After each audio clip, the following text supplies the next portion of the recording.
Bonjour, vous écoutez Les Sensibles, art et monde sensible. Je suis Eugénie Lefebvre et mon envie avec ce podcast est d'explorer en profondeur ce lien entre l'art et les artistes et ces mondes sensibles.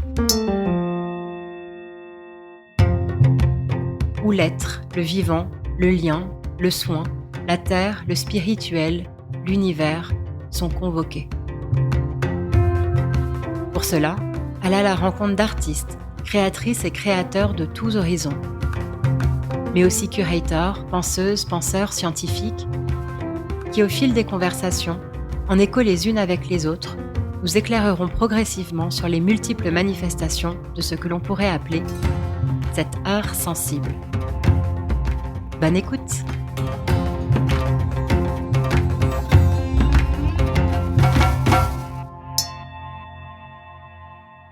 Aujourd'hui, je reçois Myriam Mihindou. Née en 1964 au Gabon, Myriam Mihindou est une artiste franco-gabonaise, multidisciplinaire, aux registres variés. Sculpture, installation, dessin, écriture, photographie, vidéo, performance.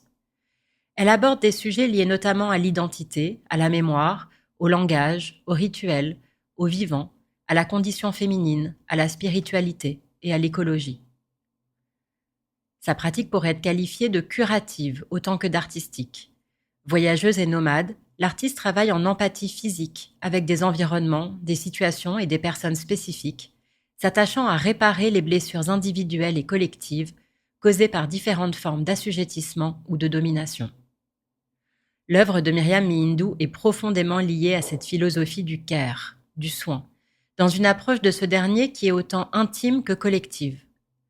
Son engagement artistique, l'attention autant que l'intention qu'elle projette dans son travail, sa manière d'aborder le monde visible comme invisible, son exploration des médiums artistiques et de ses matériaux de prédilection, sont autant de raisons qui rendaient si nécessaire une rencontre et un échange avec elle pour les sensibles.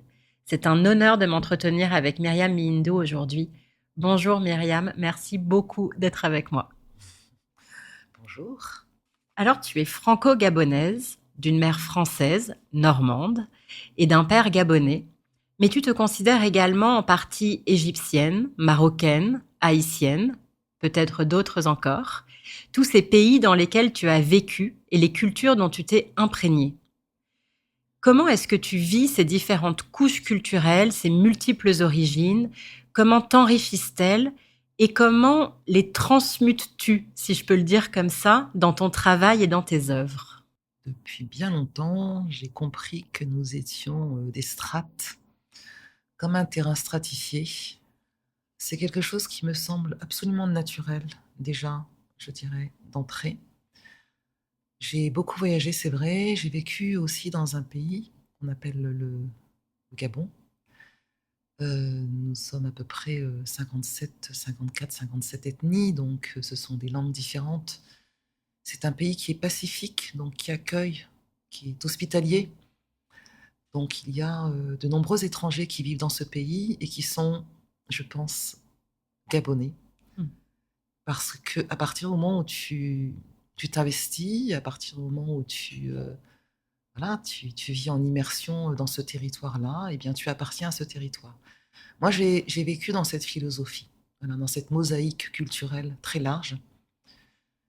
Donc, et puis par la suite, j'ai voyagé énormément. Mes parents étaient des voyageurs, des curieux du voyage et des cultures.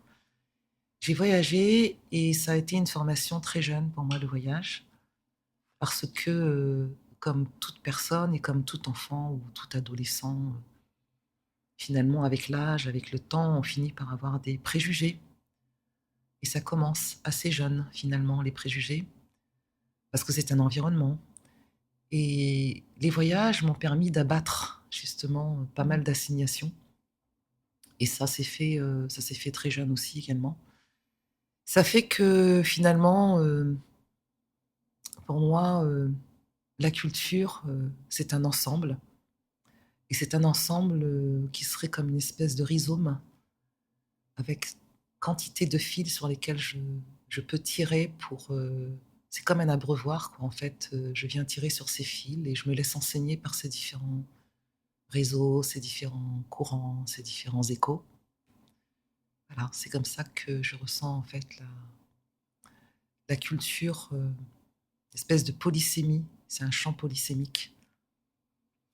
C'est intéressant cette notion de champ polysémique parce que je sais que tu aimes ou que tu t'appropries aussi cette notion d'exote, notamment en référence au poète et penseur Kenneth White, qui parle aussi de géopoétique.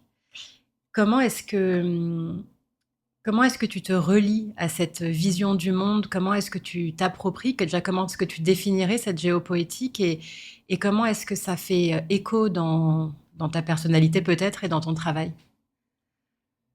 Alors, c'est vrai que Kenneth White a été, un référent très important pour moi parce que, c'est un homme qui a, comme moi, vécu dans la nature.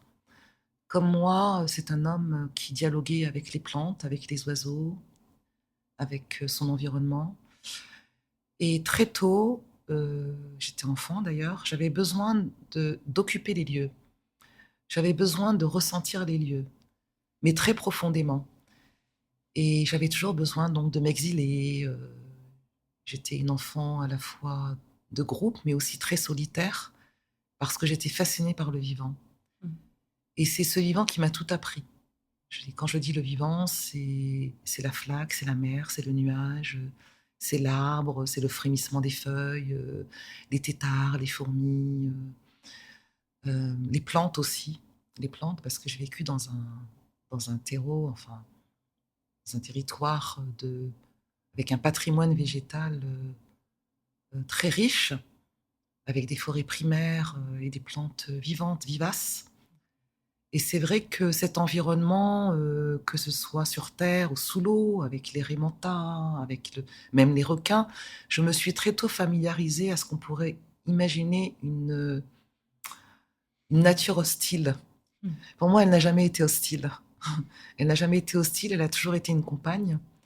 Ça fait que, quels que soient les endroits où je me trouve sur Terre, j'habite le lieu, je suis citoyenne du monde et je ne marque pas de différence. Il me faut un certain temps pour m'habituer quand j'arrive quelque part, mais assez rapidement, comme je suis une grande marcheuse, je marche 1 heure par jour, hein, j'ai vraiment besoin de marcher pour penser le monde et j'ai besoin de marcher aussi pour sentir sous mes pieds cette vie qui, euh, qui palpite quand même, hein, qui est là, qui est présente, sentir le vent, sentir l'eau, sentir les oiseaux. J'ai besoin de ça tous les jours. Et ça, pour moi, c'est une philosophie, c'est une forme de philosophie d'écologie, en fait. Un rapport écologique au monde. Voilà. Éco, éco-cosmique même, je dirais, au monde. Parce que ça va de la nuit, ça va jusqu'aux étoiles, ça va. Voilà, on est vraiment. On est. On appartient, je dirais, à tous ces ensembles-là. On appartient à cette lignée, à la lignée de tous ces ensembles. Quand je dis tout le temps, finalement, on est une particule d'or, de manganèse, particule de bout d'étoile, de terre. Euh, nous sommes, euh, nous sommes composés, nous sommes malaxés par toutes ces lignées. Et moi, j'en ai parfaitement conscience, en fait. Ça, c'est quelque chose que tu as appris aussi, cet ancrage dans des lignées qui sont les lignées familiales, mais qui sont des lignées plus profondes, plus ancestrales, plus reliées aussi à quelque chose de plus grand dans ta culture gabonaise, justement. Dans ma culture gabonaise, et comme je suis artiste, nous avons nous avons, comment dire, nos lieux de réserve, de recherche. Et comme j'aime la musique, je suis gourmande, je suis curieuse des cultures. Et déjà, sur mon territoire au Gabon, nous avons ces cultures congolaises qui sont juste, voilà, c'est frontalier. On a le Cameroun, c'est frontalier. On a Angola qui est un peu plus loin, mais quand même. Et donc, quand je m'intéresse à l'histoire, je me dis, bon, il y a eu tous ces mouvements avec des colonisations aussi étrangères. Mais si on va un peu plus loin, quand on écoute la musique, quand on s'intéresse à la cuisine aussi, ça peut sembler peut-être tout bête, mais on retrouve des goûts, on retrouve des saveurs, on retrouve des liens, et presque des liens familiaux en quelque sorte. Et j'ai toujours été très, très attentive, même quand je vivais au Maroc, en Égypte, quand j'allais au Soudan, quand je vais en Asie. Je suis très sensible, en fait, à la musique et très sensible aussi à la nourriture. Parce que je retrouve toujours cette petite Madeleine quelque part, cette Madeleine de Proust quelque part. Et moi, c'est le côté nutritif aussi qui fait que je me relie au monde. Et donc, c'est un apaisement, c'est un réconfort. Et très rapidement, je me dis, mais tout ça, ça migre. Mm. Ça migre énormément, finalement. Et c'est ce qui te permet aussi de te relier justement avec la culture et le pays dans lequel tu arrives? Ma culture, en fait, me permet de trouver des échos dans d'autres Oui. cultures. Parce que ce qu'il y a, c'est que, est-ce qu'on s'intéresse vraiment à sa culture? Mhm. Moi, je me suis intéressée à ma culture, mais tout le monde ne s'intéresse pas forcément à sa culture. Moi, je me suis dit que je ne pouvais pas ne pas m'intéresser à ma culture. C'est pour ça que j'ai demandé à être initiée. Parce que l'initiation, pour moi, était une approche philosophique, sociologique euh, et politique de ma culture. Et je suis bien heureuse d'avoir fait ce choix-là, parce que j'ai fondamentalement compris aussi quelles étaient toutes les formes de colonisation qui m'habitaient et dont il fallait que je me débarrasse. En fait, je devais m'en dégager. Et le fait d'avoir été initiée m'a permis de bien dissocier euh, ce qu'on pourrait dire deux cultures, à la fois une culture officielle, qui est une culture coloniale, et une culture, je dirais, enracinée dans un terreau, dans des croyances beaucoup plus animistes, avec des sciences, avec des façons tout à fait singulières de voir le monde. On travaille quand même beaucoup avec le rêve, avec les visions. Il y a quand même tout un champ de guérison, il y a toute une connaissance sur les plantes. Et j'avais plutôt diabolisé cette partie de ma culture. Voilà. Et là, tout d'un coup, je me disais, mais quel enseignement que finalement de se rapprocher de sa propre culture aussi. Je peux te demander en quoi consiste l'initiation? Comment ça se passe? Par qui c'est fait? Alors l'initiation, moi, ça a été une demande. Voilà, j'ai souhaité être initiée parce que j'en avais besoin, je pense. Il me semblait qu'il me manquait véritablement ce sédiment quand on parle de Mm. sédimentation. Et on peut parler de différents types de sédimentation. Il y a aussi des sédimentations subtiles. C'est pour ça que quand je dis que ta culture te renvoie à d'autres cultures, puisque dans d'autres cultures, il y a aussi des sédimentations subtiles. Et c'est pour ça que c'est important, c'est vraiment très important d'avoir connaissance de sa culture, parce qu'on peut après se sédimenter avec d'autres cultures dans Mm. d'autres strates. Et c'est en cela que je trouve que c'est intéressant. L'initiation, moi, je sentais que mon corps, je suis plutôt de nature calme et méditative, mais j'ai véritablement besoin de spiritualité. J'ai besoin de comprendre euh, qu'est-ce que la vie, qu'est-ce que la mort, qu'est-ce que l'au-delà, qu'est-ce que le subtil. Et j'avais déjà assisté à des guérisons, à des soins, et je me disais, mais comment est-ce possible qu'on puisse se soigner comme ça, juste par l'imposition des mains, quand l'allopathie n'a plus de solution, par exemple. J'avais déjà, très jeune, rencontré des roboteux, des gens comme ça, et ça me fascinait en fait, les sourciers. Et je savais qu'à cet endroit-là, il y avait aussi des pratiques que l'on pourrait dire magiques, mais qui sont des pratiques finalement d'énergie, mais qui sont des pratiques aussi sur le corps, l'âme et l'esprit. Moi, je sais que j'ai un corps, enfin voilà, bon, après, je sais, je le ressens du moins Mm. comme ça. Et l'espace initiatique me permettait peut-être de retrouver cette trilogie. En Égypte, on appelle ça El Haram, la pyramide. Quelque chose de très pyramidal comme ça. J'avais besoin de cette Le corps, assise. l'âme et l'esprit. Voilà, j'avais besoin de cette assise. Et le seul endroit où il me semblait que je pouvais la trouver, c'était dans un espace initiatique. Mm. Et ça a été le cas. Ça a été le cas. Ça m'a permis, voilà, d'avoir une base. C'est C'est une base pour la vie. Moi, je dis et je le répète, tout homme devrait être initié, parce qu'au fond, on ne se connaît pas en tant qu'homme. On ne sait pas quelles sont nos capacités en tant qu'humain. On a énormément de capacités à comprendre, à entrevoir. On a des intuitions qui sont tellement justes aussi. On est capable de lire. on est capable de communiquer à différents niveaux et je trouve ça magnifique en fait de se découvrir toutes ces capacités-là. Parce qu'en fait, ces capacités, ce sont des soins pour notre corps, pour notre âme, ce sont des soins, tout simplement. Et, euh, et moi, c'est ces soins-là que j'allais chercher pour pouvoir m'équilibrer dans ce grand monde aussi. Mais tout le monde peut être initié. Il faut pas être. Tout le monde peut désirer. Hmm. Tout le monde peut désirer. C'est une bonne réponse. Voilà.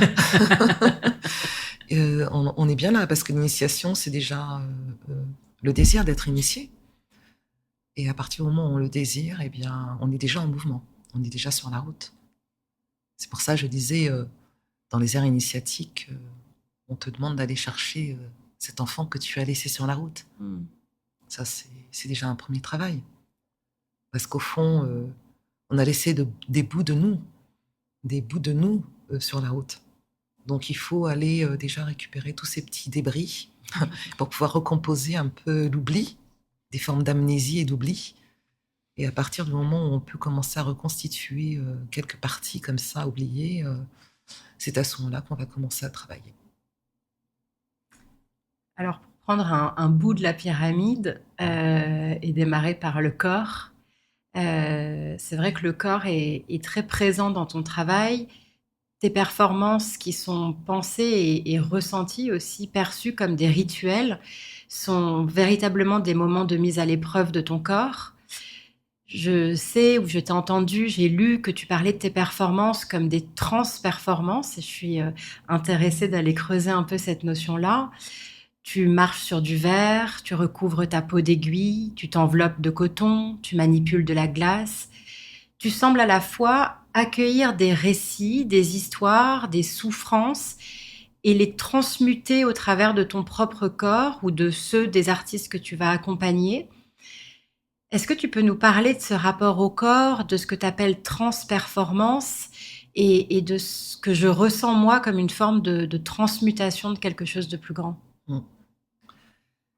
Alors là, ça part aussi de l'enfance, hein, parce que quand on communique avec le vivant, eh bien, on vit des aventures euh, qui sont très marquantes. Moi, je me souviens quand j'étais enfant, j'aimais me glisser dans la forêt. Pour moi, la forêt, c'était très matriciel. J'aimais ça, me perdre dans la forêt. Et pourtant, ce sont des forêts infestées de serpents. Tu n'y penses absolument pas quand tu es enfant. Ça ne te vient même pas à l'esprit et aucun accident ne s'est produit. Jamais, jamais, jamais, jamais.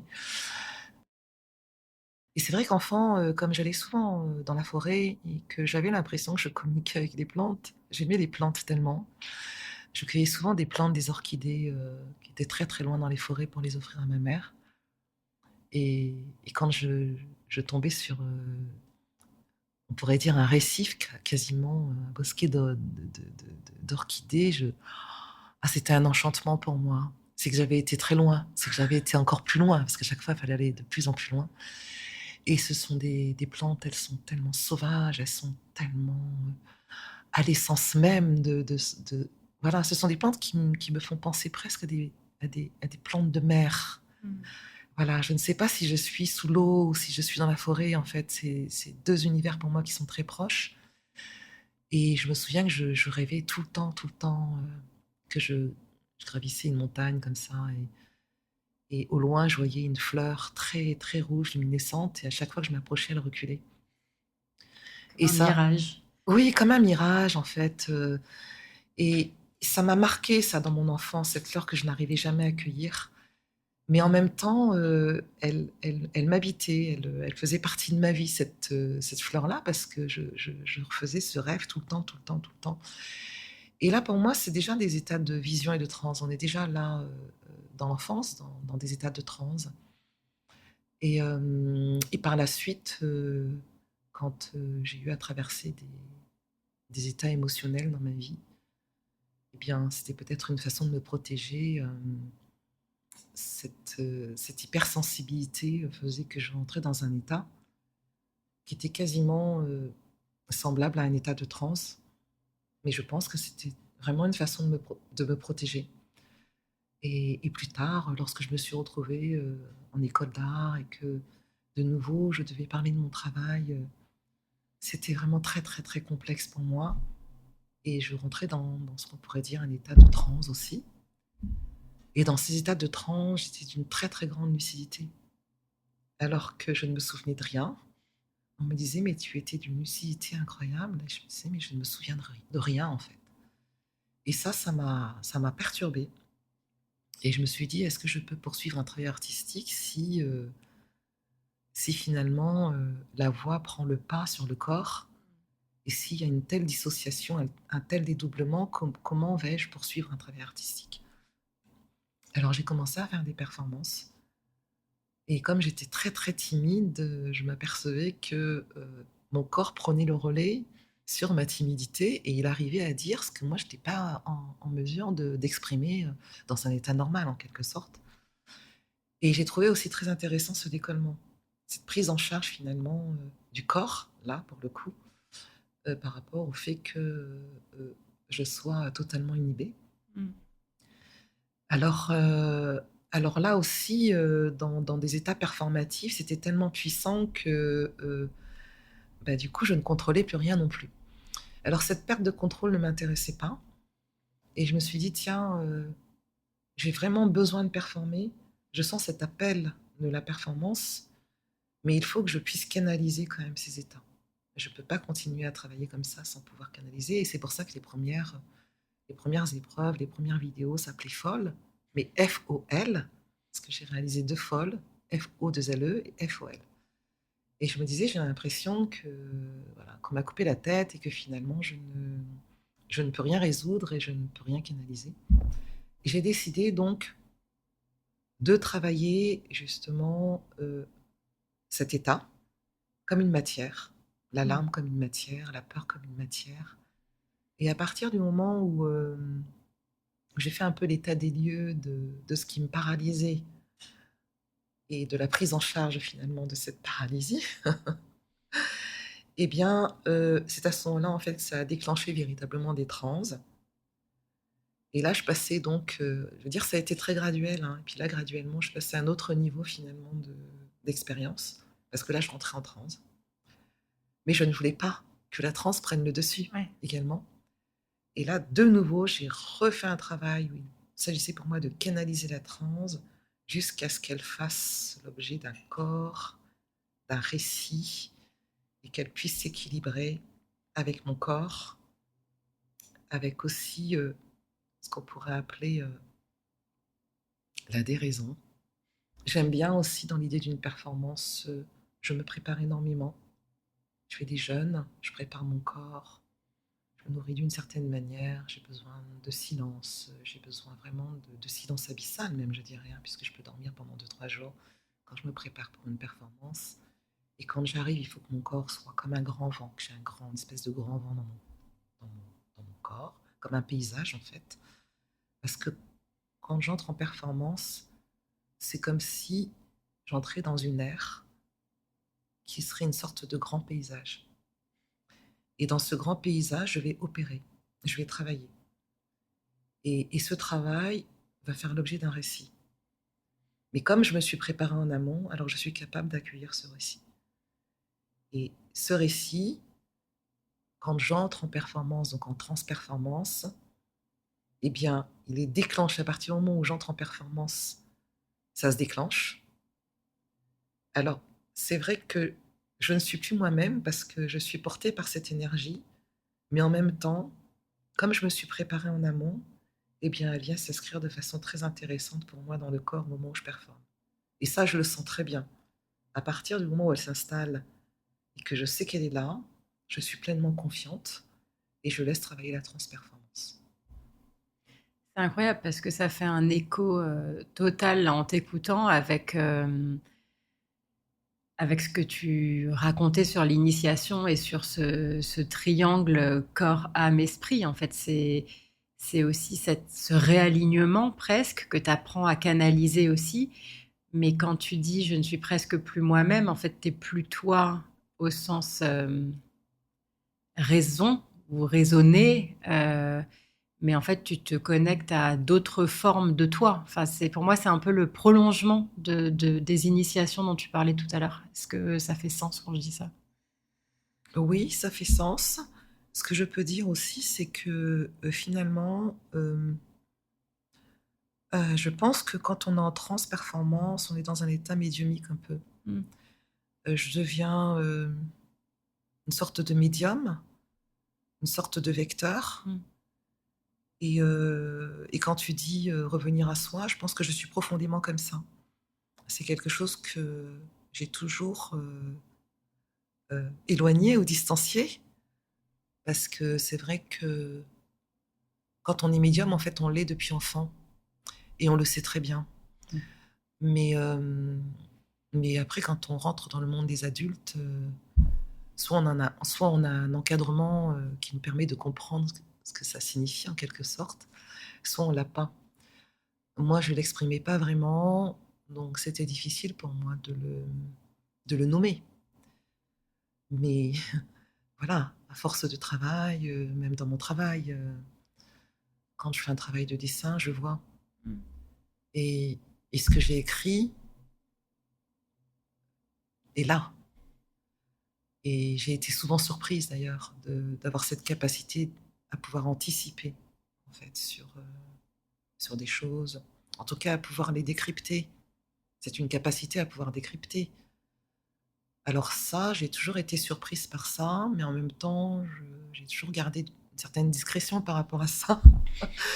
Parce que... et puis finalement, à force de performance, j'ai vécu des synchronicités tellement belles et tellement puissantes, y compris dans mes voyages, y compris dans ma vie. Je me dis, en fait, toutes ces synchronicités, elles entrent dans une espèce de constellation comme ça, que je dois recevoir. Je peux pas éternellement, voilà, je dois la recevoir parce que ce sont des choses belles aussi, qui sont magnifiques. Ça fait que maintenant, je suis très détendue par rapport à ça, et même y compris par rapport à mon travail. Euh, le relâchement permet d'accueillir tout simplement. Je pense que c'est simplement l'accueil. C'est pas tellement autre chose que l'accueil. Je pense que le détachement permet d'accueillir. Et, et lorsque je performe, revenir à soi, c'est justement retrouver ce creuset de l'enfance, Mm.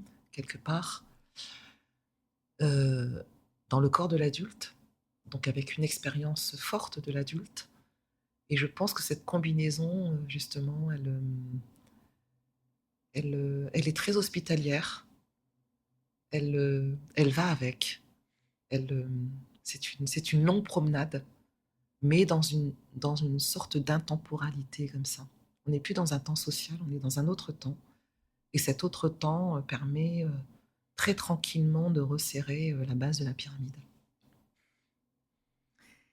Tu parles du terme voir justement en disant euh, que tu vois quand avant de créer, quand tu crées, tu parles de synchronicité et justement l'exposition en ce moment au Palais de Tokyo Presencia s'ouvre sur ce mot, videre. Euh, c'est ça aussi que tu veux partager avec les spectateurs qui rentrent dans ton exposition? Alors c'est vrai que quand j'ai vu ce mot, je me suis dit, mais finalement, pourquoi je le mets à l'entrée de cette exposition? Je me suis vraiment posé la question. Et ça a été vraiment un moment incroyable. Je me suis dit, ça y est, j'ai compris. Je comprends. Vidérer, c'est voir au-delà de la vue. C'est voir en deçà, c'est voir au-delà. Et là, j'ai compris. Là, j'ai compris le dépliage de l'exposition, qui est un dépliage, euh, c'est une articulation sur le corps physique, le corps psychique, le corps subtil, et que toutes ces expériences qui traversent mon corps, qui se vivent dans le corps de l'autre, euh, nous enseignent aussi, même si parfois c'est très très douloureux, mais nous enseignent, je dirais, la force de voir, la capacité à voir. Parce que voir, on sait très bien que je le rappelle, on ne voit pas avec ses yeux. On voit avec autre chose. Et quand on voit par exemple cette image, le déchoucage, cet homme, Déchoucage, une des œuvres que tu as voilà, réalisées à une des œuvres Haïti. photographiques que j'ai réalisées en Haïti. Là, on est dans le creuset quand même d'une énergie qui est le vaudou. Cet homme que je photographie était un homme absolument extraordinaire, qui était à la fois dans un univers social très dur, dans un univers politique très violent, très piquant, mais c'était un peu comme, on va dire, le coquelicot, c'est-à-dire comme cette fleur que je voyais dans mon rêve, qui est luminescente, pourtant dans un espace a priori qui n'est pas très enveloppant. Et pour moi, c'est comme une luciole. Voilà. C'est voir au-delà de la vue, c'est peut-être la lumière de la luciole en quelque sorte. C'est pour ça que quand on parlait de transmutation, la transmutation, elle chasse les ombres. Elle chasse l'ombre et elle emmène de la lumière. Donc elle transforme. Et finalement, voir au-delà de la vue, dans toutes ces œuvres présentes, c'est quelle que soit l'épreuve, en arriver à la transmutation. Et la transmutation, oui, c'est la transformation, c'est chasser l'ombre. Et c'est une sorte d'alchimie comme ça qui nous permet de passer d'un état à un autre. Et comme je suis dans le soin, eh bien l'autre état, c'est celui de la guérison, de l'échappée, de quelque chose de bon quand même, au final. Oui, de bon, enfin, transmuter le sombre pour arriver vers de la lumière. Transmuter le sombre pour arriver vers la lumière plutôt, parce que quand je vois les fleurs de peau aussi, par exemple la série Fleurs de peau, Qui sont tes œuvres en savon. qui sont les œuvres en savon, qui sont comme des ex-voto, qui est comme des offrandes. Voilà, qui sont comme des ex-voto. Ce sont des pièces que je produis, ce sont des pièces aussi, au départ, je les produisais pour des femmes.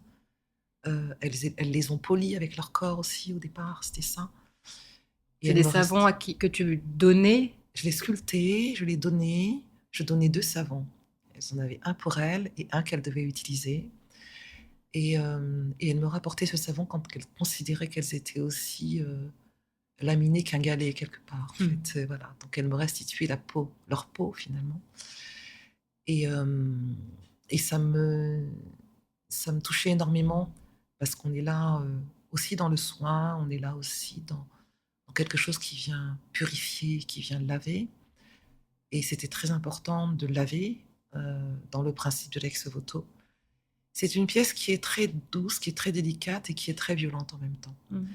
Alors, c'est vrai que d'être passé du savon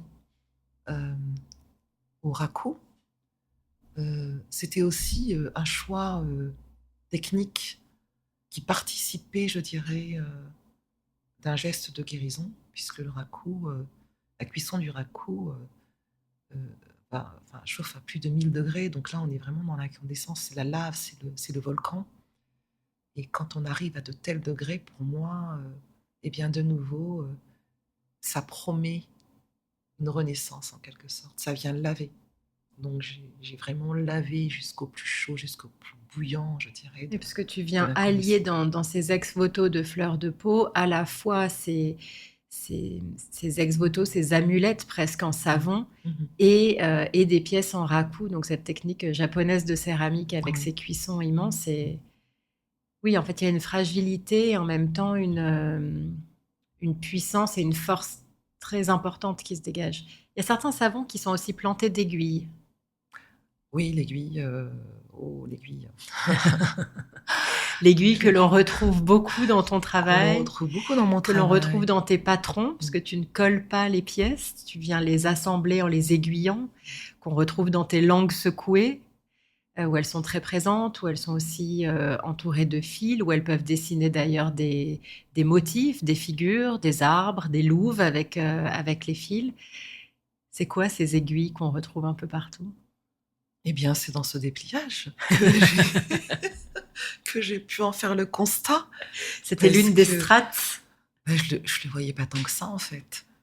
J'utilisais des aiguilles, mais je n'avais pas conscience que j'utilisais des aiguilles depuis bien longtemps, que j'en utilisais de plus en plus et voilà, j'avais pas du tout fait le constat, de l'utilisation de l'aiguille, dans mon travail et pourtant elles sont présentes dans mes photos, dès le départ. Absolument.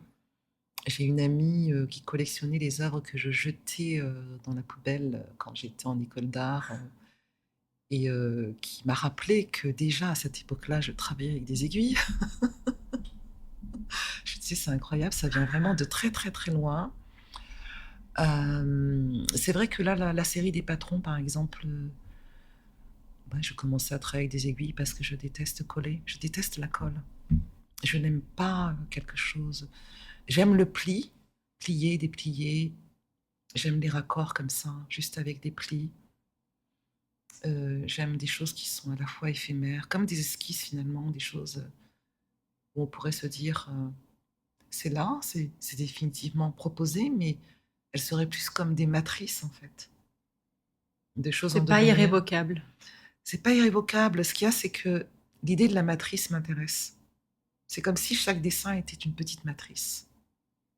Voilà. Et je mets des aiguilles, ça veut pas dire que pour moi, c'est ça. Hmm. Je ne bougerai pas un seul élément en fait de cette pièce, mais c'est là un peu comme une matrice. Voilà. Et ces aiguilles me donnent toujours la possibilité de. J'avais rencontré une petite fille comme ça qui m'avait étonnée. Elle adorait faire des colliers de perles. Et elle passait les après-midi entiers comme ça à faire des colliers de perles. Et le choc, la première fois que j'ai fait des colliers de perles, elle était c'est une virtuose du collier de perles. C'est incroyable, quoi. Et la première fois que j'ai fait des colliers de perles avec elle, ça a duré tout l'après-midi. Et à la fin de l'après-midi, elle a défait tous les colliers de perles. Alors qu'a priori, un collier de perles, on le ferme et puis bon, tu le C'est gardes. un collier. Voilà, c'est un collier. Et elle a défait tous les colliers de perles qui étaient absolument magnifiques. Et j'ai aimé ce geste-là. En fait, c'est ça que j'aime. À la fois, on voit cette image-là, on voit ce collier, on voit cette chose qui a été faite, on a mis du temps pour le faire, et en même temps, de retirer ce fil, on a néanmoins les perles qui sont là. On ne peut pas les déplacer parce que si on les déplace, on n'a plus l'image du collier. Mais voilà, c'est aussi euh, c'est le projet, c'est le projet qui importe. Moi, quand je travaille mes patrons, je travaille beaucoup sur des visions. De plus en plus, d'ailleurs, euh, le patron euh, donne l'espace à des sortes de paysages mentaux. De plus en plus, j'entre dans une sorte de paysage mental. De plus en plus, j'ai introduit la couleur aussi. C'est très nouveau pour moi, ça, la couleur, qui sont en général des couleurs de ce qu'on pourrait dire d'une image de positif en négatif. Est-ce que tu peux nous décrire un peu ces patrons? On en a à côté de nous dans ton atelier. Oui, je suis dans des couleurs encore un peu spectrales, des jaunes, des mauves. Bon, j'avais des verts aussi. Euh, j'ai besoin de tremper, j'ai besoin de trouver ma couleur, donc ça fait l'objet de nombreux trempages, de nombreuses superpositions aussi. J'ai besoin de coudre à l'intérieur, d'affirmer, de, de marquer aussi, presque de tatouer la feuille en quelque sorte. J'allais dire la peau, non? Ouais, la peau. Parce que finalement, ce sont des peaux, hein. Quand je regarde, j'ai l'impression que ce sont des peaux. Je pense que j'ai besoin de sentir cette peau tout le temps, cette interface tout le temps. Et dans mon travail, la peau, elle est tout le temps là. Quand je travaille mes loups, finalement, ce coton, c'est une peau. Quand je travaille mes savons, c'est une peau également. Euh, en tout cas, j'ai besoin de c'est entre la peau et la révélation. C'est pour ça que je parle souvent de photographie. Parce que moi, je pense que je suis à la fois sculpteur, mais aussi photographe dans l'âme. Voilà. Je photographie le monde tout le temps, parce que la marche, c'est une façon de photographier. Même si tu n'as pas cette image avec toi, tu photographies l'espace. Tu imprimes, tu mémorises. Et moi, ça passe beaucoup par le regard, par la marche, par la méditation. Je photographie l'espace. Voilà, je regarde de très loin, de très près. Je fais travailler ma fovea et ma macula. Je fais travailler ce muscle-là. C'est très important pour moi de faire travailler le muscle de l'œil. Et quand je travaille sur mes patrons, c'est un peu la même chose. C'est comme si je redonnais à voir, je révèle des espaces photographiques, de photos que je n'aurais pas faites, mais en tout cas d'images que j'ai imprimées, qui, d'image en image, finalement, c'est une espèce de registre comme ça, qui sédimente et qui font qu'à un moment donné, les jours de grande pluie, quand l'eau commence à faire monter les couleurs, eh bien, ça donne ces espèces de flaques, ces espèces de visions comme ça, d'espaces, d'espaces qui sont des espaces, pas des espaces oniriques, hein, qui sont vraiment, je ne sais pas comment l'expliquer, c'est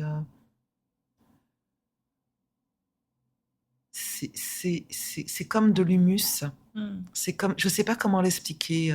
Souvent on parle de talisman, souvent on parle de. C'est toucher la peau des choses. C'est toucher la peau des espaces, des paysages, des langages, des échos, etc. C'est un peu comme ça que je travaille. Et je le ressens. Je ressens vraiment le besoin aujourd'hui de ressentir la peau du monde. Parce qu'on est dans un intermonde. On, on est dans tous les mondes aujourd'hui. On n'est pas simplement. Moi, je suis à la fois en résidence et nomade. Je passe de ma résidence au nomadisme. Et pour moi, maintenant, aujourd'hui, ça va beaucoup plus loin que ça. C'est un écho avec le grand monde, donc un monde qui ne serait pas forcément palpable comme ça, mais un écho aussi avec ce monde, mais plus politiquement. J'ai besoin politiquement de sentir mes pieds fouler ce monde presque physique un peu partout. Parce que pour moi, le sentiment de le fouler physiquement, c'est une conscience. Et moi, je travaille avec la conscience aussi beaucoup. J'ai besoin d'être en conscience. C'est pour ça qu'il y a des moments qui sont très durs, il faut délicatement, c'est toute l'alchimie de l'artiste, il faut prendre les éléments, il faut les mâcher, il faut les digérer, il faut les restituer. Et ça, c'est la peau. Donc c'est avec cette peau-là que je travaille. C'est intéressant parce que tu parles beaucoup de cette révélation et ça faisait aussi un écho avec quand tout à l'heure tu disais on ne voit pas qu'avec les yeux. En fait, quand tu dis aussi que tu es comme un appareil photographique, mais qui ne va pas délivrer une photographie, tu vas aussi voir pendant ces marches ou dans tes visions aussi avec tous tes sens finalement et avec toutes tes strates, au prisme de toutes tes strates. Et du coup, la révélation, l'essence, l'humus que tu vas donner à voir et passer par tous ces canaux, par ces différents étages.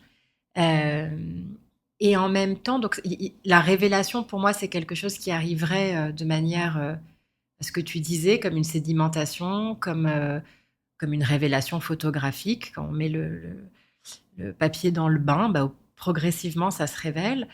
Et en même temps, quand on visitait ton exposition, et notamment quand on regardait les langues secouées, on parlait de ces mots que tu vas minutieusement choisir, travailler, découper dans l'encyclopédie et emmailloter. Je ne sais pas si c'est le terme que tu utilises, mais c'est ce qui me vient dans du coton parfois, dans du fil de cuivre, etc.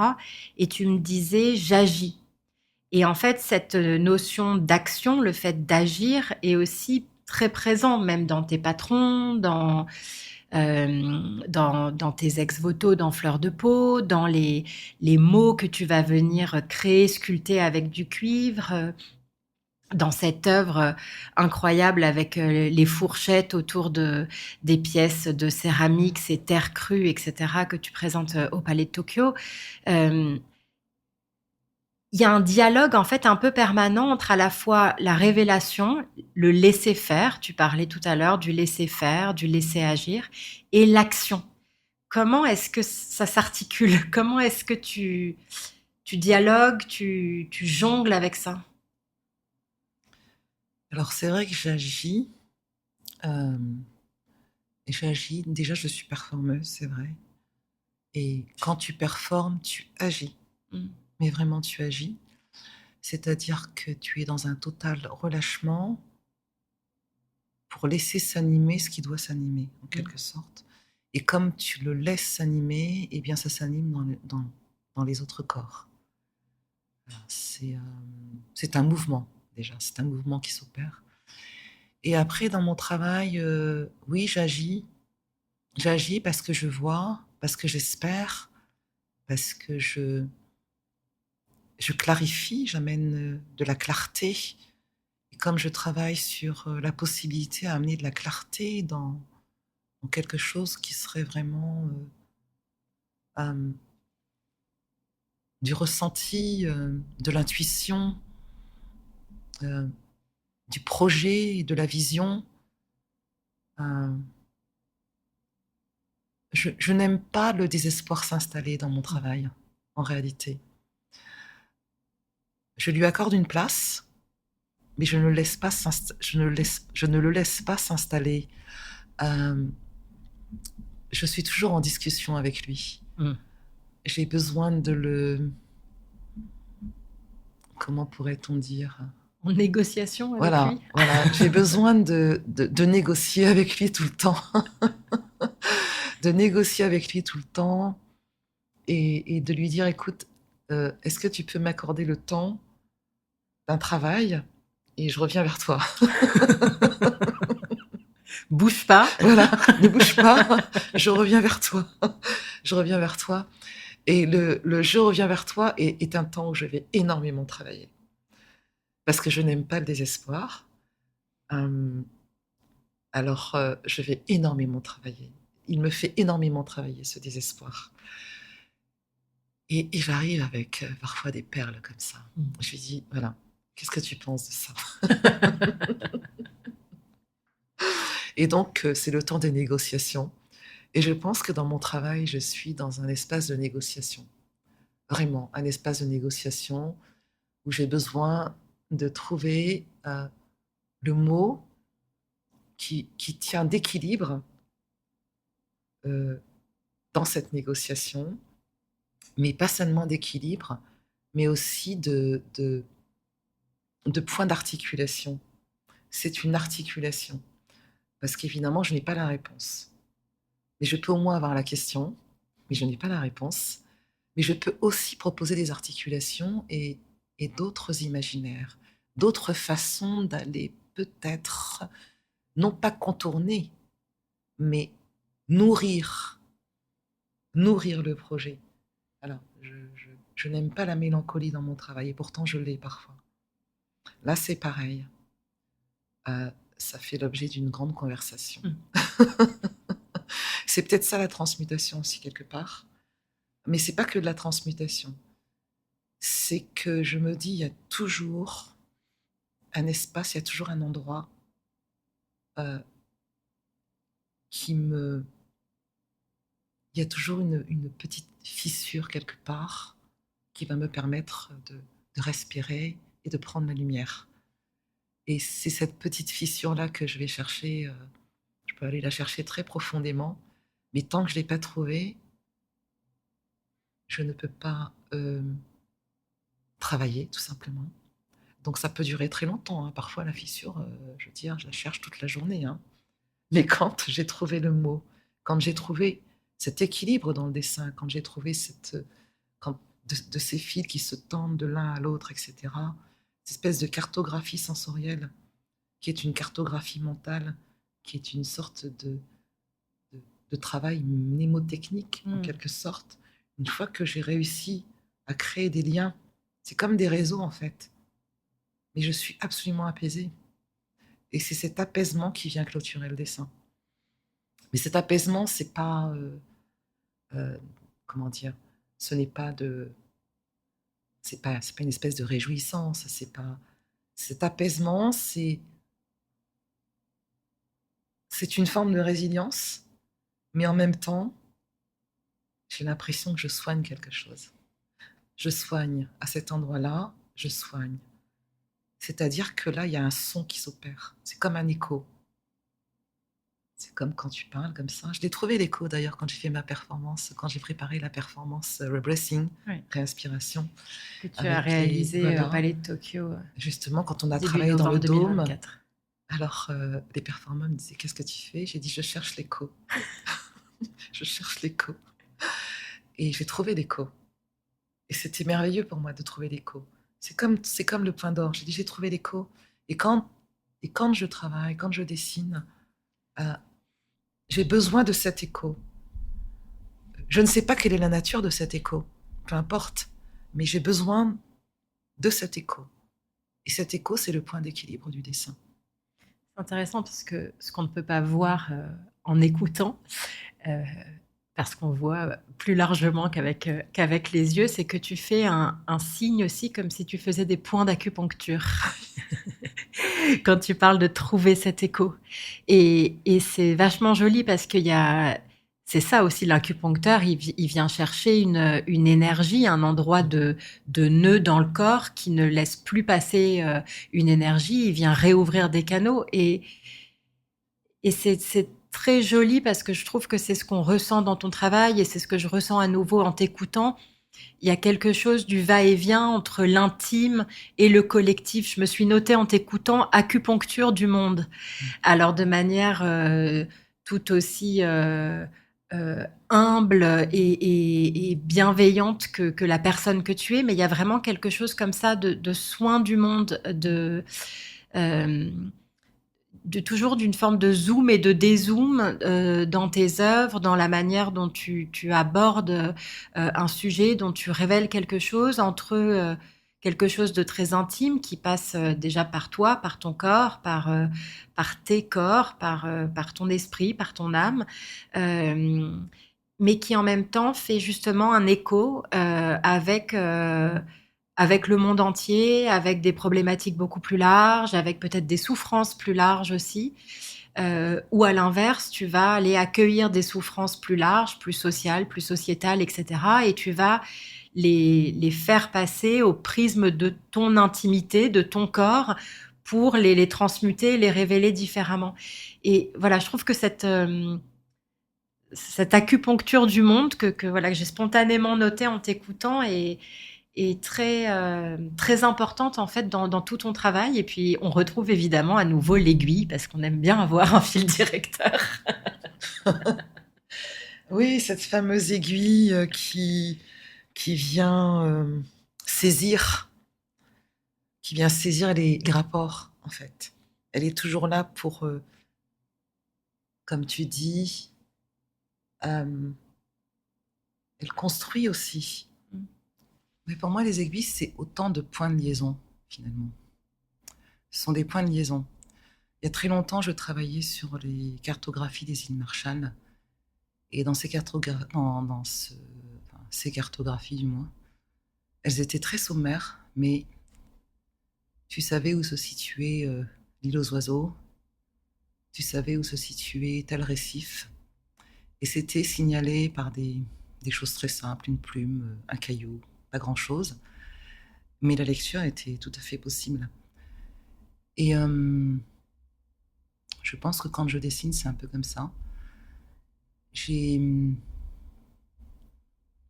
Comment dire? Je parlais d'écluses avant. Je disais toujours, j'ai besoin d'ouvrir et de fermer les écluses. J'ai besoin de travailler entre les deux eaux. Et, et ensuite, je vais libérer.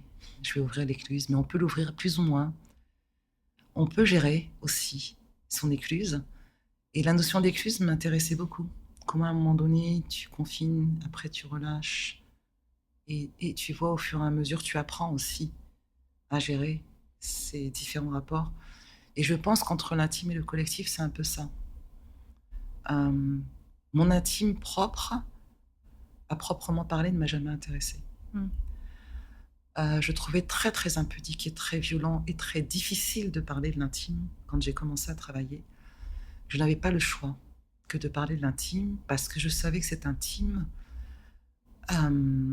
était la conséquence, était le dommage, un dommage collatéral en fait. C'était la conséquence de. C'était pas moi, c'est la conséquence de situations. Et donc très tôt, l'intime pour moi était déjà une façon très politique de parler du corps, de parler de l'histoire. Très tôt vraiment.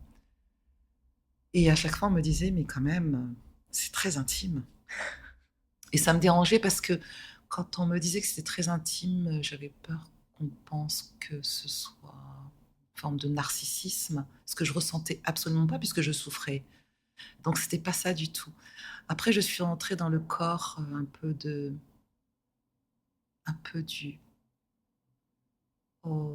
mal-être, du condamné un peu, tu vois, celui qui souffre tout le temps. Et là, je me disais, bon, je pense que ça va. Oui, je souffre, mais c'est pas de ça. Je ne parle pas de ça. Je ne parle pas de cette souffrance-là. Je parle d'une souffrance qui serait une conséquence. Donc, alors, comment y parvenir? Et doucement, très très vite, j'ai compris que je ne pouvais pas séparer l'intime finalement du collectif. Que si moi je traverse telle expérience et si je suis capable de me guérir pour pouvoir en parler, eh bien je touche au collectif là, tout de suite en fait. Donc je me dégage totalement de l'intime pour pouvoir toucher le collectif.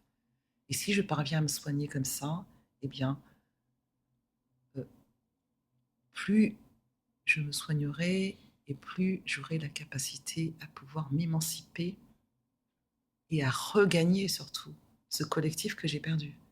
Parce qu'au fond, tu le perds ce collectif quand tu es en souffrance. Tu es seul, tu es comme une brebis égarée, tu es totalement isolé. Et c'est comme ça que j'ai pu doucement me rapprocher du collectif et doucement me laisser enseigner par ce collectif et doucement ne parler finalement que du corps du collectif. Que du corps du collectif, mais il fallait nécessairement que ça passe par mon corps, par mon expérience, par des sentiments, parce que le collectif, ce sont des individus, avec des récits, avec des émotions, des sentiments. C'est pour ça quand je dis que je travaille la larme, je travaille la peur. Dans le collectif, je croise énormément de personnes comme moi, qui doivent aussi travailler cette larme, cette peur, cette inquiétude, cette mélancolie, ça fait partie de nos expériences humaines, quel que soit le pays. Je veux dire, je l'ai vécu, je l'ai ressenti très fortement dans différents pays, avec différentes personnes. Donc c'est vraiment commun à nous autres les hommes. Et à partir du moment où j'ai fait le constat de ce lieu commun, j'ai cessé d'avoir peur de l'intime. Et c'est quand j'ai cessé d'avoir peur que je m'en suis aussi totalement dégagée, même si ça traverse l'intime, d'une certaine manière, je m'en dégage totalement. Parce que c'est le corps de l'autre qui m'intéresse. Ce sont nos destins communs qui sont indissociables. Et de plus en plus, ce sont ces destins qui m'intéressent. Et l'humain m'intéresse. Moi, je viens d'une histoire où on m'a appris l'humain. Je veux dire, ma mère vivait dans un milieu médical. Et mes premiers livres, c'était des livres sur l'humain. Mais je passais des après-midi entiers à observer l'humain, tellement il me passionnait, cet humain. Et il me passionnait tellement que, enfant, j'adorais le livre des records. Les livres des records, qu'est-ce que l'humain était capable de faire, de produire par son corps, par ses projets, mais ça me fascinait complètement.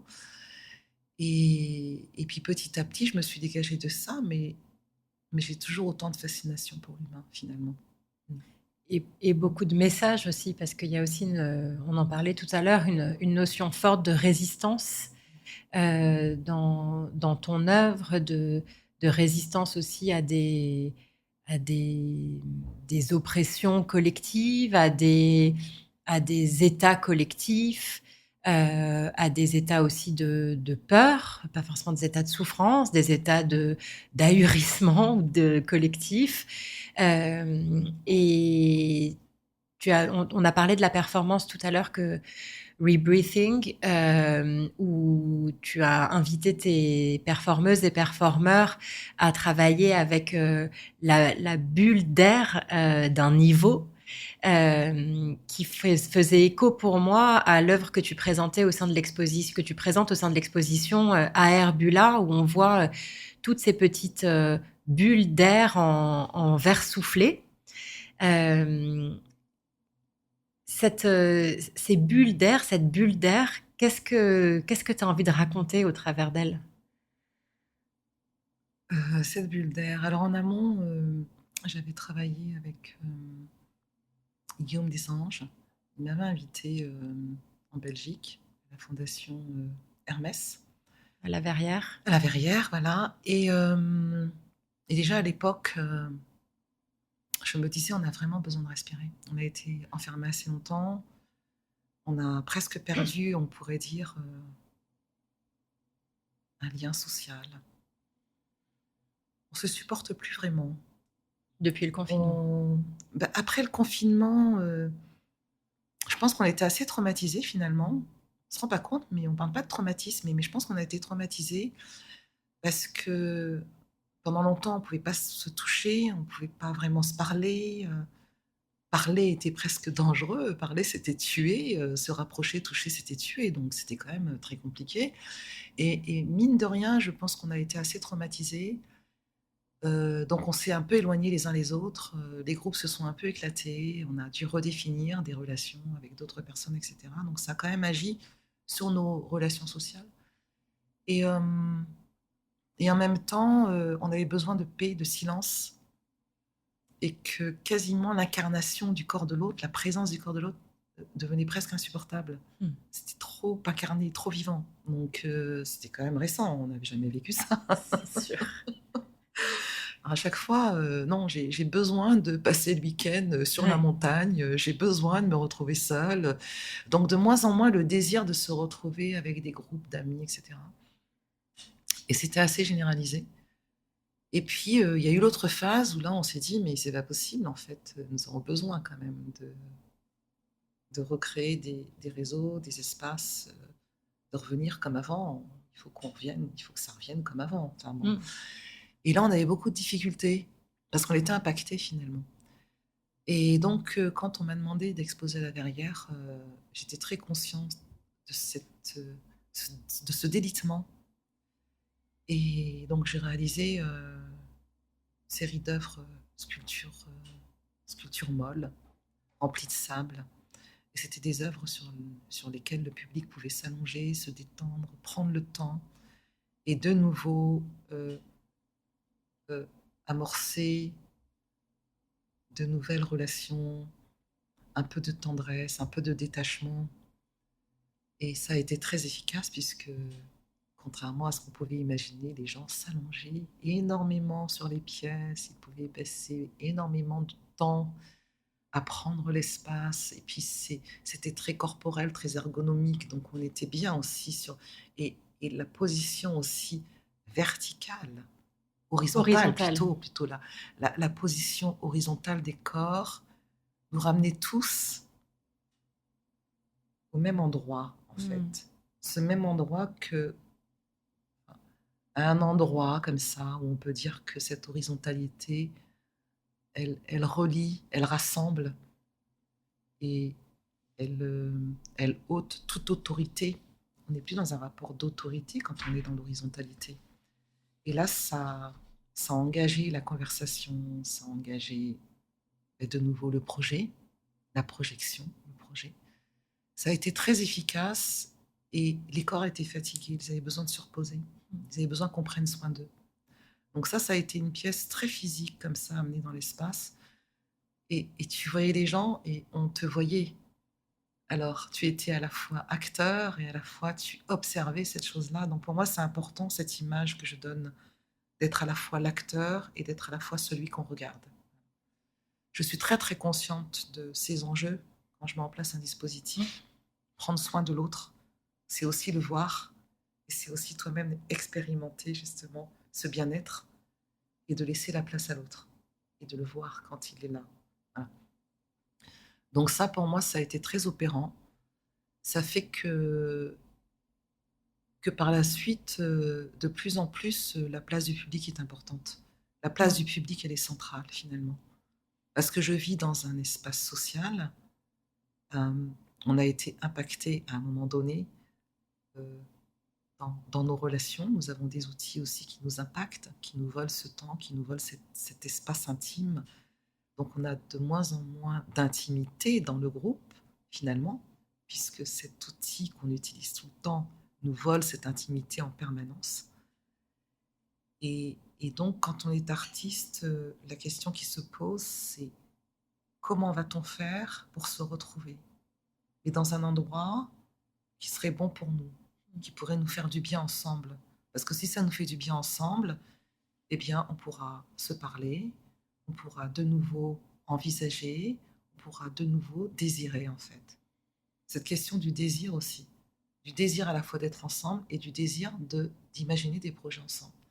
Et c'est pour ça que même dans la façon d'organiser l'exposition au Palais de Tokyo, je ne, je, ne, je ne voulais pas faire comment ça, une combinaison d'œuvres trop importante avec Daria Debouvet et Marie Cosette, donc, qui sont mes commissaires. On a davantage pensé à un dépliage, mais un dépliage dans un espace qui ne serait pas sombre. Donc, on a fait en sorte que la lumière naturelle puisse rentrer dans cet espace, pour qu'on y soit bien physiquement. Et on a fait un choix électif d'œuvres qui serait juste des dépliages, de façon à ce qu'il y ait quand même une relation réflexive entre l'œuvre et celui qui la regarde. Qu'il ait son temps à lui, qu'il ait son temps de circulation dans cet espace, qu'il puisse de temps en temps s'installer dans un espace sombre, où là, il est à la fois spectateur et acteur, parce que c'est son temps à lui. Voilà, je voulais vraiment que, finalement, que le public ait son propre espace à l'intérieur de cet espace-là. Parce que souvent, tu regardes une œuvre, en même temps que tu en regardes une autre, mais c'est pas possible. Il fallait absolument que ce corps se pose et se repose et puisse aussi se questionner, qu'il puisse aussi se parler, échanger à l'intérieur de cet espace qui est l'espace de l'exposition. Voilà, la scénographie, elle a vraiment été pensée pour ça aussi.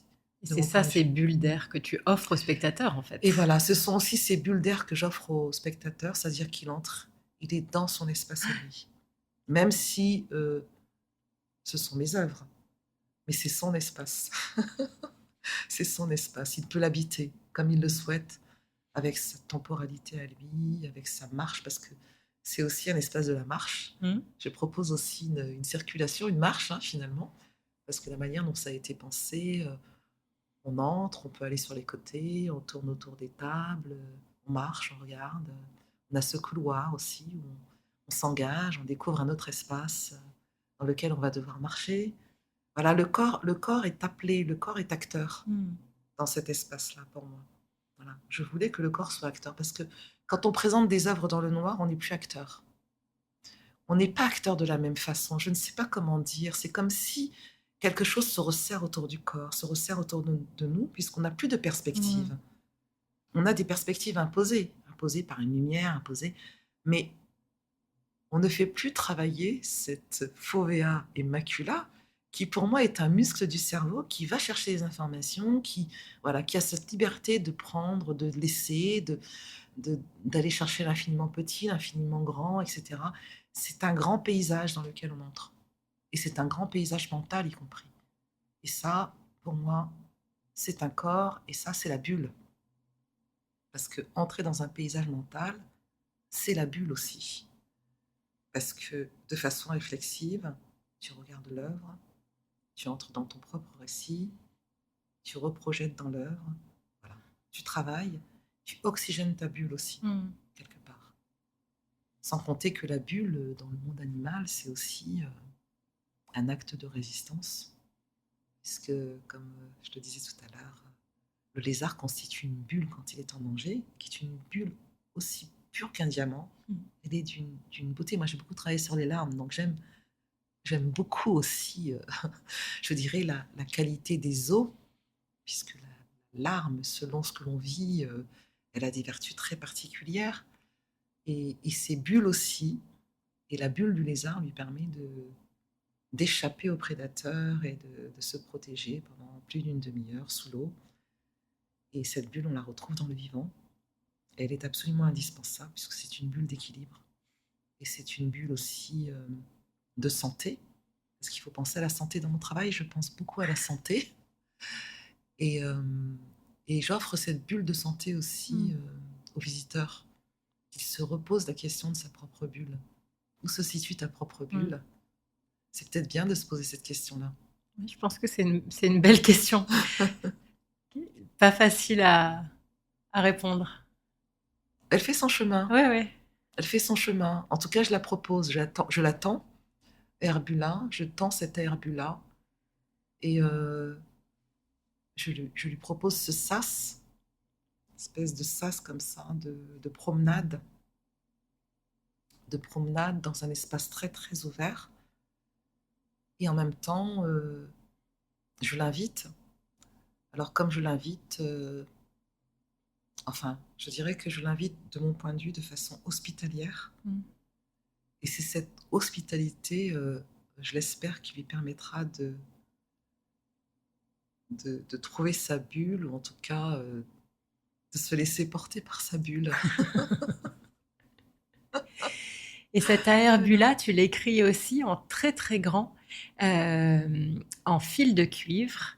Ce fil de cuivre, il y en a juste derrière moi dans ton atelier, il y en a un peu partout dans tes œuvres aussi. On a beaucoup parlé des aiguilles, mais ce fil de cuivre, il est également extrêmement présent. C'est intéressant parce que le cuivre, ça a plusieurs vertus. C'est un conducteur. Dans l'alchimie, c'était aussi vraiment le matériau de la connaissance. C'est aussi une ressource rare à l'heure de nos grandes transitions environnementales et écologiques. Et c'est un matériau qui te va, que tu t'es trouvé, si je peux le dire comme ça. Quelle est ta relation avec ce cuivre? Alors, ce cuivre est arrivé très tôt dans mon travail, hein, mais vraiment très très tôt. Euh, Peut-être, je pense en troisième année. En troisième année, je travaillais déjà avec du cuivre. Je ne savais pas très bien pourquoi. J'avais besoin toujours de ma petite ligne de cuivre. Et j'avais lu aussi, très jeune, pas mal de textes sur le cuivre. On me disait toujours, tu sais, c'est bon de porter du cuivre parce que c'est très bon pour la circulation. Euh, voilà, le cuivre, c'est quelque chose qui résonne bien avec le corps. Il y a pas mal de personnes en Afrique, dans les villages, qui portent du cuivre. Nous, on a beaucoup de cuivre au Gabon. Et de toute façon, déjà, par éducation, on m'a toujours dit que le cuivre, c'était quelque chose de bon pour le Mmh. corps. Voilà. Bon, alors peut-être que en partant, j'ai emporté ce petit bout de cuivre avec moi, je sais pas en fait au départ. Et puis j'ai commencé à le tordre, j'ai commencé à écrire avec ce cuivre-là. Et puis au fil de mes recherches, je me suis rendu compte aussi que culturellement, j'avais un lien avec ce cuivre parce que de nombreuses œuvres étaient produites avec ce cuivre. Et puis il y a eu aussi toute une extraction autour du cuivre. Et je pense qu'à un moment donné, c'est le cuivre qui m'a permis de dégager le mot dans le corps. Ça devenait comme une espèce d'extraction du mot dans mon propre corps. C'est-à-dire que je les mots étaient peut-être dans une forme d'amnésie endormie, et c'est en utilisant des fils de cuivre que je pouvais extraire quelques fragments de mots comme ça, qui, au départ, c'était vraiment qu'un seul mot, et puis petit à petit sont arrivées des phrases, et puis petit à petit, ces cuivres, voilà, commençaient à tisser des liens dans le dessin, d'équilibre entre le mot et la composition de mon dessin, mais pas seulement la composition, je parlerai plutôt de rapport. Voilà, c'est-à-dire que tout d'un coup, le cuivre venait participer à une sorte de manuscrit comme ça, dans mon œuvre. Et tant et si bien que, comme je le disais, j'ai l'impression que c'est véritablement le sang qui coule dans mes veines maintenant, le cuivre. Il fait tellement corps avec moi-même que à chaque fois, je me dis, bon, à quel moment, mon cher cuivre, tu vas disparaître? Maintenant, c'est des questions que je me pose parce que j'en ai tellement besoin, en fait, j'en ai tellement besoin quand je travaille, et j'en ai besoin comme quelqu'un, comme le stylo et l'encre, en fait. C'est mon encre, c'est ma matière d'écriture, Mmh. véritablement. Et là, je me dis, bon, alors, je l'utilise encore et je me dis, à quel moment, peut-être, il va laisser place à autre chose, ce cuivre. Mais il est encore là, très présent, et j'en ai absolument besoin pour travailler encore dans ces rapports que j'interroge. Euh, il est celui qui vient coudre, qui vient soigner, Mmh. et il n'y a rien à faire, il est là. Donc je le laisse agir. Pour l'instant, je le laisse agir. Puisqu'il a besoin d'agir, je le laisse faire. Je ne me pose pas trop de questions. Et il vient s'articuler souvent aussi avec d'autres matières, d'autres matériaux avec lesquels tu aimes ou tu es attaché à travailler. On a parlé du savon, on a parlé des aiguilles, on a parlé du fil, on a parlé du thé dans lequel tu trempes certaines des feuilles pour les patrons. Il y a aussi les fluides corporels, il y a aussi la cire d'abeille. Euh, mais ce cuivre reste comme une forme de... Le coton aussi. Voilà, le cuivre reste comme une forme de liant, comme si tu exprimais des choses, des émotions, des mots MOT, mais aussi MAUX, avec d'autres matières, mais que néanmoins ce cuivre restait ce qui te permettait de conduire tout ça, comme vraiment pour revenir voilà, à sa propriété première presque. Le cuivre reste, et étonnamment, là, depuis un certain temps, j'ai beaucoup travaillé avec des fluides, mais des fluides plutôt organiques. Et là, depuis un certain temps, je reprends les encres. Je travaillais beaucoup avec des encres, mais il y a très longtemps. Mais j'avais une façon particulière de travailler avec des encres. Je ne dessinais pas avec des encres, mais je réalisais des sculptures avec de l'encre, mais avec de l'encre de sèche. C'est assez incroyable. J'avais présenté pour un diplôme un tout petit personnage qui faisait pas plus de, de 3 centimètres de hauteur, et proportionnellement, évidemment, pas très large. J'avais constitué un moule et j'allais à la criée à Bordeaux Remplir ton pour moule. récupérer des poches d'encre de sèche. Et j'y allais chaque week-end quand j'étais étudiante, et je remplissais cette matrice d'encre de sèche jusqu'à ce qu'elle se nappe et jusqu'à ce qu'elle constitue une peau suffisante pour pouvoir accueillir de l'encre. Et ça a duré comme ça toute l'année jusqu'à ce que je réalise un petit personnage en encre de sèche. Je pense que j'avais quand même un petit problème. En tout cas, une certaine obsession. Mais en tout cas, une obsession, c'est certain, parce qu'il fallait quand même que je me rende dans ce fameux marché à la criée pour supplier, évidemment, comme j'étais jeune, je suppliais ce que vous voudrez bien. Alors, ils me donnaient des cajots. Donc, je les emportais à l'école des Beaux-Arts, et au bout d'un moment, ils m'ont dit, mais Myriam, c'est pas possible. Tu nous emmènes des sèches comme ça. Ce n'est pas possible, ça suffit. Donc, je m'étais installée non loin du marché pour pouvoir récupérer ces encres directement, parce que l'encre de sèche, elle est beaucoup plus épaisse. Et, et ça, pour moi, c'est un souvenir très, très puissant, très fort, d'avoir réussi à constituer, en fait, ce personnage essentiellement avec ce liquide. Donc là, j'étais déjà... euh, voilà, pour moi, l'encre et le cuivre, c'est un peu la même chose, au fond. Depuis un certain temps, je reviens sur l'encre. Mmh. Et je vois bien que l'encre et le cuivre, c'est un peu la même chose. Ça, on est dans les mêmes charges symboliques. On est dans les mêmes charges symboliques.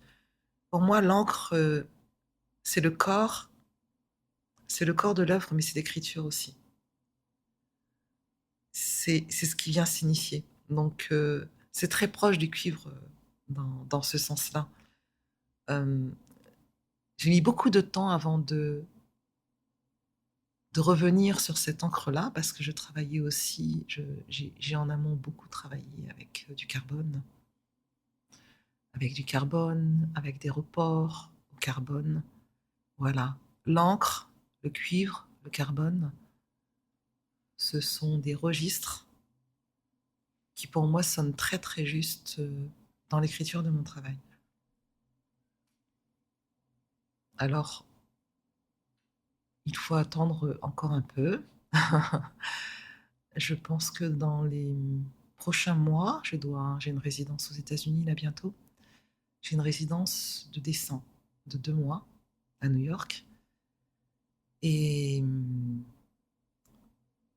il me tarde d'être en résidence de dessin. Je n'ai jamais été en résidence de dessin. Il me tarde d'avoir un espace où je vais pouvoir travailler essentiellement mes dessins.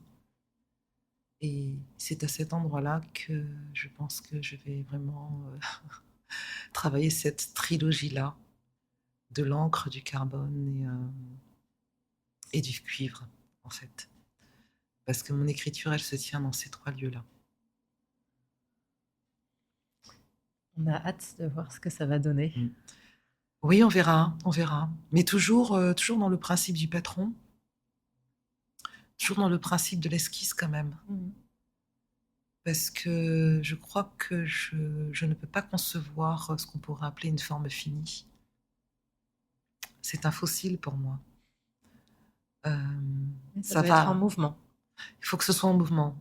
Il faut vraiment que ce soit en mouvement. C'est pour ça qu'en général, dans mon travail, il y a toujours peut-être le sentiment de quelque chose soit en devenir. Mais quand je travaille des choses très statiques comme des larmes de sel, euh, néanmoins, c'est du sel. Et le sel travaille avec le temps. Et le sel peut être creusé par l'eau, par la pluie, il peut changer, il peut... Voilà, parce qu'à chaque fois, on me dit, mais tes dessins, est-ce que tu accepterais qu'ils puissent changer avec... Ça fait partie, pour moi, de ce travail. Alors, bien sûr, de moins en moins, puisque je me suis dégagée, en fait, de charges organiques, même si elles y sont encore un petit peu, mais très peu.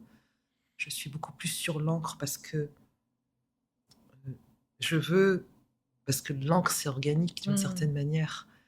Mais on est d'accord, elle est un peu plus durable dans le temps. Et j'ai besoin qu'elle s'imprime plus durablement aujourd'hui. Pour moi, cette couleur aussi. C'est pour ça que j'ai fait le choix de l'encre, entre autres. Ça reste de l'organique, mais c'est beaucoup plus durable dans le temps. Et ça, maintenant, voilà, c'est une danse entre l'éphémère et quelque chose qui va marquer le temps. Euh, je danse entre ces deux rapports aujourd'hui. J'ai besoin de le marquer. C'est pour ça que je vais revenir aussi à la photographie, doucement, que la performance sera toujours partie de mon travail, mais de plus en plus dans l'idée peut-être d'une transmission, parce que marquer, c'est aussi transmettre. Je considère que j'ai suffisamment performé. J'ai l'expérience maintenant de cet outil et marquer pour moi, c'est transmettre dans les corps. Voilà, c'est transmettre dans les corps aussi. Parce que les corps sont des relais. Sont des relais. Et ce sont des relais qui, en même temps qu'ils prennent cet enseignement, puisque moi je travaille sur le soin, je peux transmettre le soin aussi, dans les corps. Et ça, c'est aussi très important pour moi, aujourd'hui. Je n'étais pas vraiment prête jusqu'à présent, même si je l'ai beaucoup expérimenté, je ne me sentais pas légitime. Mais comme on me l'a demandé tellement de fois, je me disais, ben, je dois sans doute être légitime si on me le demande comme ça. Et je l'ai pratiqué plusieurs fois. Et là, c'est un peu comme la bulle d'air. j'ai senti que c'était le moment de transmettre. Et quand tu transmets, il y a quelque chose qui se révèle aussi. Quand on parlait de révélation tout à l'heure, je trouve que c'est tellement beau et tellement puissant que c'est un cadeau finalement. C'est un cadeau qu'on me donne et c'est un cadeau que je donne. Et là, on est en vase communicant. Voilà, c'est ce mouvement, cette énergie qui m'intéresse dans le travail. C'est d'en arriver à cet équilibre dans les vases communicants. Tu vois, je te donne, tu me donnes, tu me donnes, je te donne. C'est un mouvement. Et c'est un mouvement c'est de l'oxygène, c'est vivant, c'est vivace. Oui, j'allais te dire, c'est la vie. C'est c'est la vraiment vie. une forme de C'est la cycle vie. d'inspire-expire. Voilà. C'est la vie. Ouais. C'est la vie. On va arriver à la conclusion de notre entretien sur ce C'est la vie, c'est sublime. Je voudrais simplement terminer avec cette évocation du livre de Baptiste Morisot, Manière d'être vivant, dans lequel le philosophe parle de crise de la sensibilité, qui est exprimée comme un appauvrissement de la sensibilité envers le vivant, c'est-à-dire des formes d'attention et des qualités de disponibilité à son égard. Mais c'est vrai que quand on lit crise de la sensibilité, je ne peux pas m'empêcher de l'envisager dans un sens encore plus large. S'il ne devait y avoir qu'une priorité, quelle serait pour toi cette priorité pour éveiller à nouveau le monde au sensible ? Pour moi, c'est très clair, c'est l'amour. C'est vraiment la dimension de l'amour. Parce c'est assez facile, au fond, de râler, de ne jamais être content. C'est assez facile, au fond. Tout est fait pour qu'on râle, tout est fait pour qu'on crie, pour qu'on se plaigne. Tout est fait pour ça, hein, je veux dire. Il y a toute une toile qui s'organise autour de nous, qui doit nous faire réagir dans ce sens-là. Je suis pas content, je suis pas heureux, je déprime, j'ai un burn-out. Voilà. Alors là, pour moi, c'est une véritable politique que l'amour. Mais quand je dis l'amour, c'est dans un sens extrêmement large. Universel. C'est absolument large et universel. Et ça, pour moi, c'est une force innommable. Parce qu'elle ouvre toutes les pistes. On sort du boulevard, on sort de l'autoroute et on emprunte les pistes. Et les pistes, c'est de la découverte. C'est du risque, c'est de la sensation, c'est de l'émotion, c'est du ressenti. C'est aussi retrouver la peur, c'est retrouver la chute, c'est retrouver des flagrances de bonheur. Voilà, il faut reprendre la piste. Parce qu'on est tellement canalisé, on est en permanence canalisé. Et reprendre la piste, c'est revenir à soi et revenir à l'autre. Parce que revenir à soi, c'est revenir à l'autre. Et revenir à l'autre, pour moi, c'est de la bienveillance, de l'écoute. Et c'est aussi beaucoup d'amour, en fait. L'amour, c'est ça. L'amour, c'est être capable de sortir de soi aussi. Voilà. Oui, moi, je dirais l'amour. L'amour, c'est l'humanité. Tout simplement, c'est l'humanité. Et l'humanité, c'est beau. C'est très, très puissant, c'est très beau. Et l'humanité, c'est une collaboration avec toutes les autres présences au monde. Vraiment. Merci Myriam. C'est moi qui te remercie.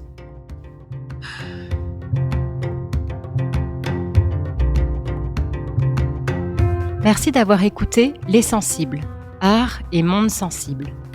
Un podcast produit par Fabrizio Delia, qui a également composé l'identité sonore, et par les Ateliers de la Madeleine. Si ce podcast vous a plu, n'hésitez pas à lui mettre 5 étoiles sur votre plateforme d'écoute préférée et nous laisser un commentaire, ainsi qu'à le partager autour de vous. Cela nous serait très précieux. Je vous retrouve très vite pour un prochain épisode.